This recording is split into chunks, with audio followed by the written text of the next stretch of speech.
Kuburan setahun sebelumnya digali. Wanita yang sudah mati ini beranak dalam kubur. Suaminya mau menggendong anaknya, tapi istrinya tidak mau melepasnya. Pria ini tak bisa mengambil bayinya. Sambil menangis, ia bilang, "Istriku, terima kasih sudah melahirkannya. Aku akan menjaganya sampai dia besar. Beristirahatlah dengan tenang." Setelah itu, istrinya yang sudah mati baru melepaskan tangannya. Pria itu menggendong anaknya dengan sedih. Istrinya yang meninggal tahun lalu mengeluarkan air mata. Saat itu, warga di samping makam bilang, "Beberapa hari lalu kami melihat wanita ini." Pasutri itu menunjuk mangkuk bubur di samping wanita itu. Mereka bilang 3 hari lalu jam 3 subuh. Pak Tua masih masak bubur untuk dijual paginya.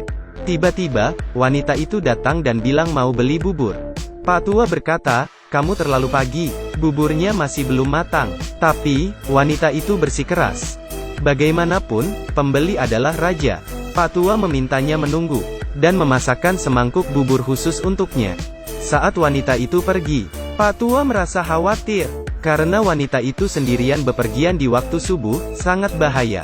Akhirnya istrinya bangun. "Siapa yang beli sepagi ini?" Pak Tua bilang, "Aku tidak kenal." Tanpa pikir panjang, mereka mulai menyiapkan dagangan. Esok siangnya saat tutup toko, Bu Tua menemukan kerikil di mangkuk uang. Dan bertanya ke suaminya, "Apa kamu rabun? Siapa yang membayarmu dengan kerikil?"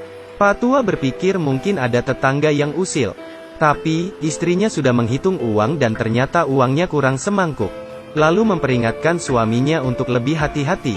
Istrinya lalu pergi belanja di pasar. Biasa, emak-emak kalau ketemu tetangga pasti gosip. "Aku dikerjai orang barusan. Tapi, mana mungkin orang sini menipumu? Lihat saja, kerikil ini buktinya. Tapi, langganmu, kan, cuma orang di desa kita. Tidak ada yang menjahatimu. Apa mungkin karena terlalu pagi, kamu bertemu roh gaib?" Mendengar hal ini, istri Pak Tua takut. Tetangganya menyuruhnya lebih hati-hati. Karena ketakutan, ia langsung pulang. Tapi, esok harinya pukul 3 pagi, wanita itu datang lagi.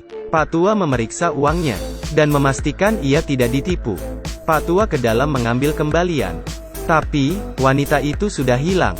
Pak Tua bingung karena wanita itu hilang. Meski dipanggil, ia tidak datang. Pak Tua merasa wanita itu aneh. Siang harinya, istrinya menghitung uang lagi. Dan ia menemukan kerikil lagi di dalam mangkuknya. Mereka berdua bingung.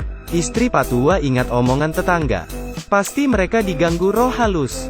Mereka segera memanggil pendeta. Setelah diterawang, "Kalian bertemu hantu.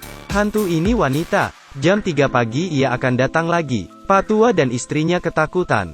Mereka langsung teringat wanita itu. Untungnya dia bukan hantu jahat yang haus nyawa. Ia cuma ingin dibantu. Kalau kalian bertemu dengannya, coba bantu dia sebisanya supaya permintaannya terpenuhi. Benar saja, jam 3 subuh wanita itu datang lagi. Tangan Pak Tua bergetar hebat sampai buburnya tumpah. Wanita itu mengambil bubur dan pergi. Pak Tua dan istrinya sampai lemas. Karen mereka bertemu hantu. Tapi, mereka cukup nekat. Mereka kepo sebenarnya ada apa. Lalu mengikuti wanita itu diam-diam. Wanita itu tahu ia diikuti dan berhenti berjalan. Lalu ia menuntun Pak Tua ke sebuah gundukan tanah. Dan menghilang tiba-tiba. Pak Tua dan istrinya mengintip. Tiba-tiba, dari kuburan terdengar suara bayi menangis. Mereka kaget dan lari pontang-panting. Ada apa sebenarnya? Esoknya, mereka melapor ke kepala desa. Kades tentu saja tidak percaya, dan mengira mereka gila. Kalau ada bayi yang terkubur, pasti ia sudah mati sejak awal. Tapi, Pak Tua ngotot. Kalau ia mendengar suara tangisan bayi, penjaga bilang ia kenal dengan suami wanita itu. Setahun lalu wanita hamil itu dan suaminya pergi jalan-jalan. Wanita itu lelah dan mereka mencari tempat berteduh. Malamnya, sang istri kejang-kejang dan meninggal seketika. Suaminya lalu menguburkannya di sana. Kades menyuruh penjaga mencari suami wanita itu untuk bertanya apa yang terjadi. Penjaga menjelaskan hal itu ke Long, si suami. Long kaget bukan main, karena barusan kemarin malam ia mimpi melihat istri dan anaknya di pinggir kasur, dan menyuruhnya menjaga bayinya. Long tersentak dari tidurnya. Setelah mendengar cerita penjaga, Long sadar ada yang tidak beres. Ia segera pergi ke makam istrinya. dan menyuruh orang menggali makam. Lalu, terdengarlah suara tangisan bayi. Setahun lalu, istrinya tiba-tiba kecang dan meninggal. Long mengira bayinya mati bersama istrinya. Ternyata, setahun kemudian anaknya lahir dalam kubur. Long bersumpah akan merawat anaknya.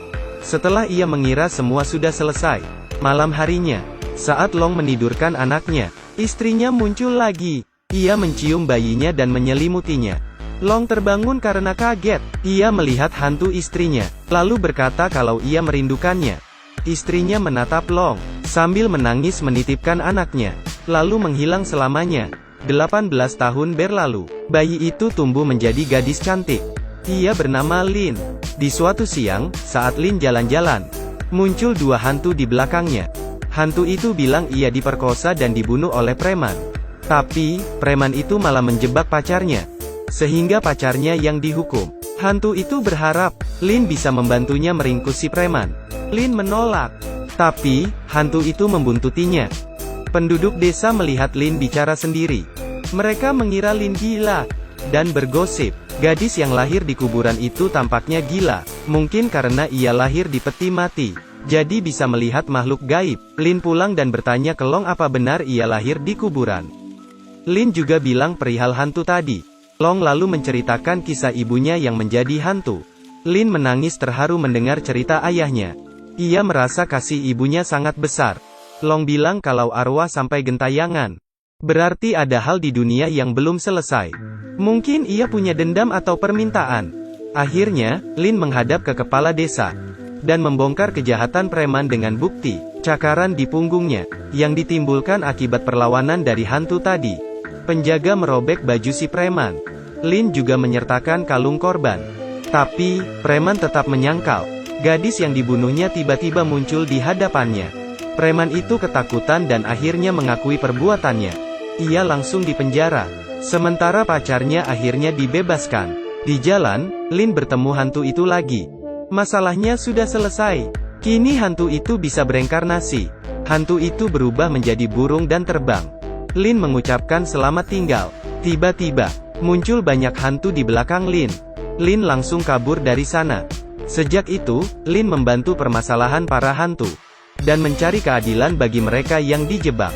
Lin akhirnya menjadi orang pintar yang terkenal di desa.